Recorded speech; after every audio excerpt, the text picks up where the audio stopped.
push that rock with some math. Let's factor this polynomial. Wow, that looks complicated. So you really want to for sure look for as many shortcuts as we want. And in this video, we're going to use a factoring technique called synthetic division. But another shortcut I see right away, all these pluses tell me that the roots must be negative. Let's think about that for a minute. Just think back to regular multiplication back in the days when you first learned how to take linear factors and multiply them together, and your teacher taught you that mnemonic device called FOIL, or maybe they taught you the box method, whatever. But we go x times x and we get x squared, x times 5 and then 3 times x, so that's 5x and 3x makes 8x. That was the outer times outer, inner times inner added together, and then 3 times 5 is 15. That was the last time last. And notice how it's all positive because everything up here was positive, so it makes sense that everything would be positive. Now the roots of this polynomial, we can tell because it's already factored, or whatever make the factor 0. So negative 3 would make that factor 0, and negative 5 would make that factor 0. So the roots of this polynomial are negative. So the roots of polynomials that are all positive tend to be negative. So I see all these positives, and I think, wow, I'm going to try negative numbers. So let's try a negative number. Now, if I think a factor, if I think x plus 1 is a factor, remember, if you have a factor, the root is what makes it 0. And with synthetic division, this is going to be synthetic division that I do here. You use the root of the factor. So if I think I'm dividing by x plus 1, I use what would make that 0, which is negative 1. So there's my root of that factor. Let's see if it really is a factor. If it is, then it should divide evenly, and I should get a remainder of 0. Okay, now how does synthetic division work? You bring the 1 down. You multiply. You add. Instead of having to subtract like we do in long division, we can just add now. Isn't that nice? So we add. Negative 1 times 7. So now you go negative 1 times 7, you get negative 7. You take this number over here, that's a 1, and you multiply by this, and you put it there. Now, again, I add, but they're opposite signs, so I subtract. So 7 from 23, what is that? 16. Let's see, 4 get me to 20. Yeah, that's right. And then negative 1 times 16 is a negative 16. Again, I'm adding, but since they're opposite signs, I subtract. So let's see, that'll be 13. Negative 1 times 13 is a negative 13. I add, I get 3. And negative 1 times 3 is a negative 3. And I got 0. So that means this is a factor. X plus 1 is a factor of the polynomial. Negative 1 is a root. That's what I learned, okay? Now, I can warn you right now, your mistake is going to be here. You're going to make sign mistakes right here. You're going to make sign errors. You're going to put a negative where there doesn't need to be a negative and a positive where it doesn't need to be a positive. So you need to go slowly and check your work carefully. Okay, now I'm trying to factor this. This is a factor of the polynomial I started with. If I multiply this polynomial, which is x to the 4 plus 7x cubed, let's just write it out, x to the 4 plus 7x cubed plus 16x squared plus 13x plus 3. Remember, we started with the x to the 5. That's how I knew to start with x to the 4. Remember, we started with the x to the 5, so I knew to start with an x to the 4. If I take this and multiply by x plus 1, I will get this polynomial that we started with. So this is a factor of that polynomial, so I'm not going to factor into that anymore. Once I find a factor that's smaller, I'll use it. So I'm going to use 1, 7, 16, 13, 3. 1, 7, 16, 13, 3. That's what I'm going to use on my next step. So I have 1, 7, 16, 13, 3. And just because negative 1 worked once doesn't mean it won't work again. It could work again. Let's try and see. Negative 1 times 1 is a negative 1. I get 6. Negative 1 times 6 is a negative 6. I get 10 here. Remember, we're adding. So 7 plus a negative 1 is 6. 16 plus a negative 6 is 10. Negative 1 times 10 is a negative 10. Add, you get 3. Negative 1 times 3 is a negative 3. How about that? We got lucky. Look, x plus 1 is a double factor. Okay? It worked twice. So x plus 1 squared is a factor because it worked twice. And negative 1 is a double root. Not only that, but we now know that this x cubed plus 6x squared plus 10x plus 3 is a factor. So we'll try to factor this next, because the factors of this will also be the factors of that. So we'll just concentrate on this, and we will have less work to do. So 1, 6, 10, 3. 1, 6, 10, 3 is my next guy I'm going to try to use, okay? And I thought I had that written out, but, oh, maybe I did here. Okay, so here's 1, 6, 10, 3. And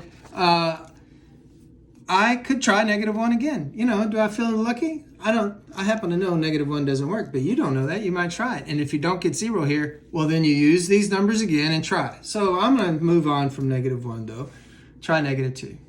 So bring down 1. -2 times 1 is a -2. Add, I get 4. -2 times 4 is a -8. Add, I get 2. -2 times 2 is a -4. Hey, this isn't working. -1, not 0.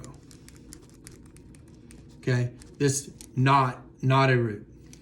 Not a root. Okay, so x plus 2, not a factor.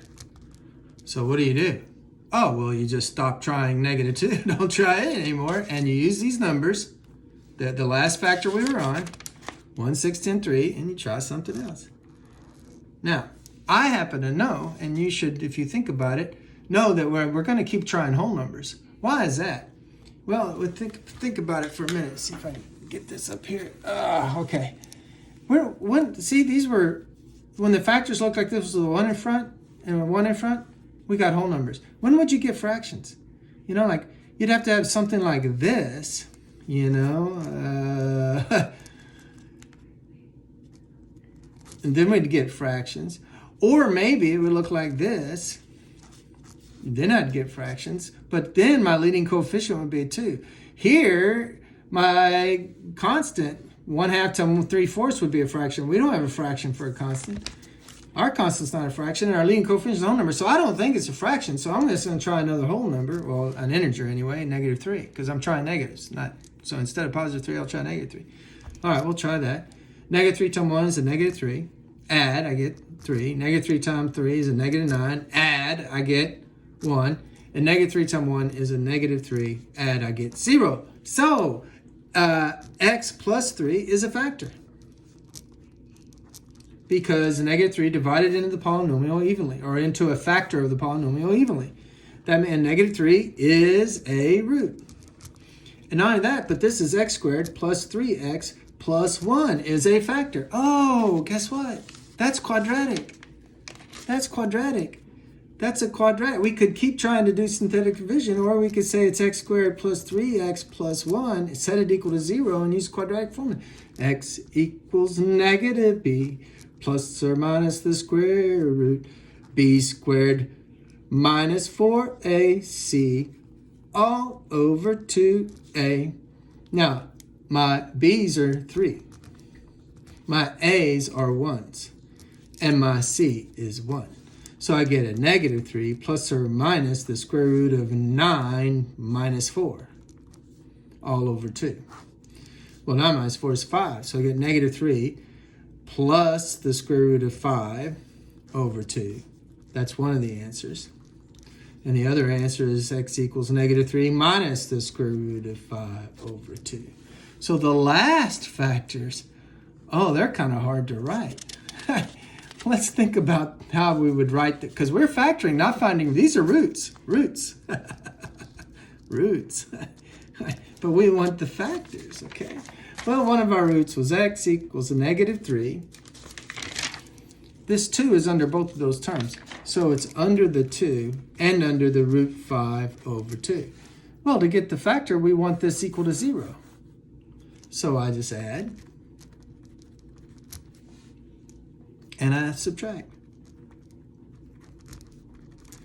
And there's the factor, as ugly as that is. What about the other factor? It was -3/2, right? Minus, -3/2 minus root 5/2. So minus root 5/2. Add this over. Add that over. And here's the other factor. So what were all our factors? Let's try to get them together. There's 2 of them. Then we had x plus 1, and it worked twice. And then we had x plus 3, and it worked. So we could factor the polynomial now. The factoring looks like this. X plus 1 squared, x plus 3, x, I've already forgotten, plus 3 halves minus root, so plus 3 halves minus root 5 halves, and then x plus 3 halves plus root 5 halves. See, is that right? Yeah. Yeah. So there's the factorization. Now, most people say, well, you have irrational numbers. So really and truly, most people would kind of just stop. Back when they had, remember this?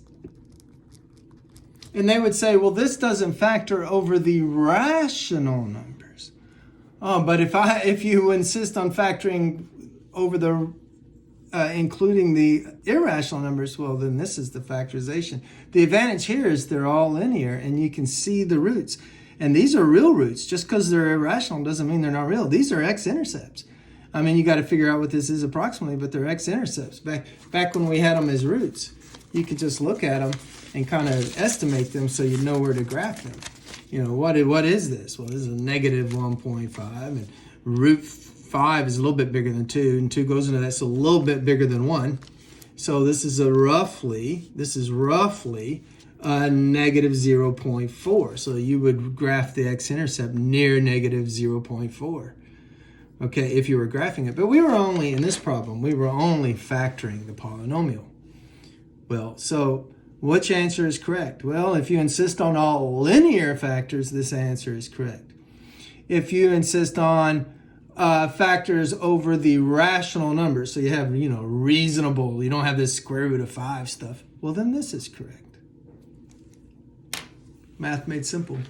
Simpson math.